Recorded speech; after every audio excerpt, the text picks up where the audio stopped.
श्री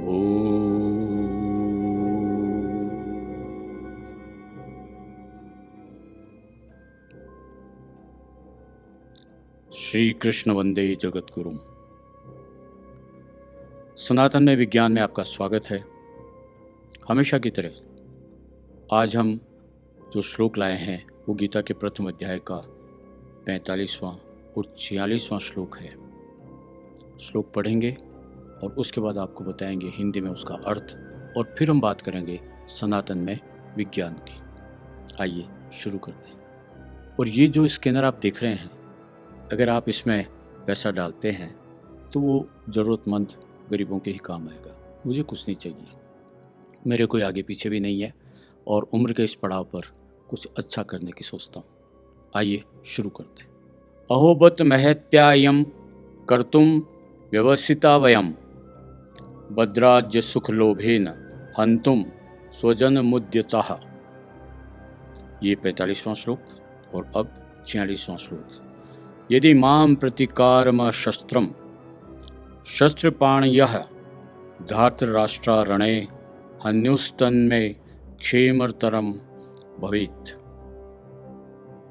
ये बड़े आश्चर्य और खेद की बात है कि हम लोग बड़ा भारी पाप करने का निश्चय कर बैठे हैं, जो कि राज्य और सुख के लोभ से अपने स्वजनों को मारने के लिए हम तैयार हो गए हैं।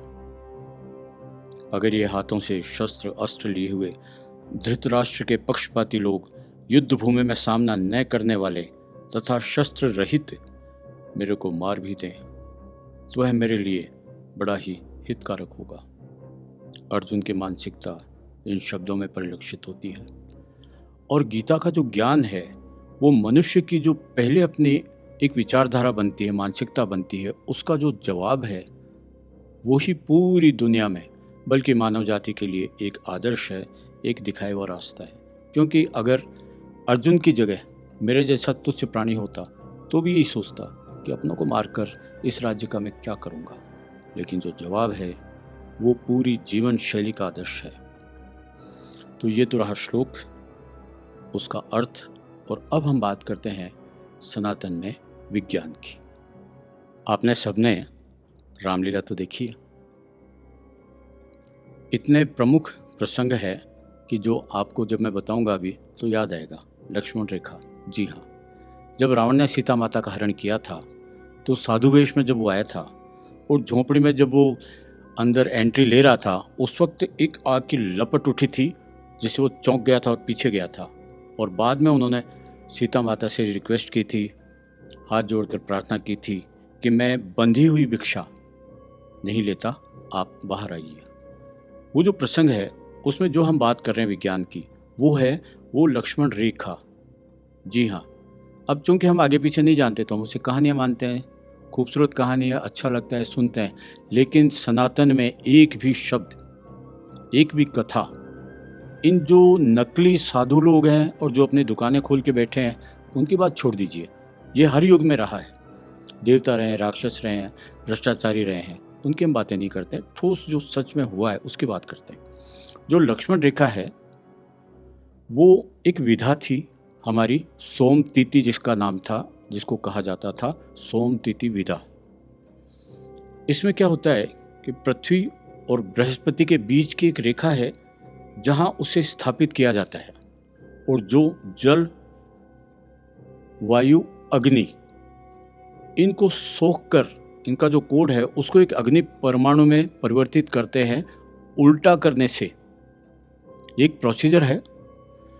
और जब लक्ष्मण जी रेखा खींच कर गए तो इनमें जैसे लेज़र किरण निकलती है।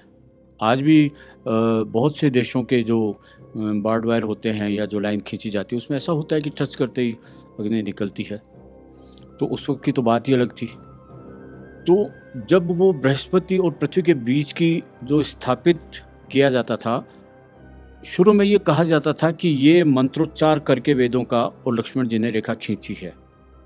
लेकिन नहीं, अस्त्र और शस्त्र ये बहुत ही ऊंचाई पर, बहुत ही परफेक्शन के साथ उस वक्त होते थे, जो जल, वायु, अग्नि, इन चीज़ों के तालमेल के साथ में एक साइंटिफिक रूप से बनाए जाते थे।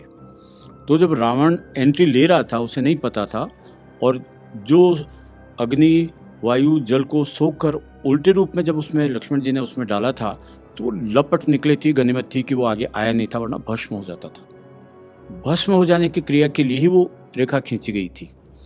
और इसका उदाहरण श्रृंगी ऋषि के हवाले से कहा जाता है कि इस कला में लक्ष्मण जी इतने पारंगत हो गए थे कि कहीं भी उनका कोई जवाब नहीं था, और उसी का परिणाम था वो रेखा।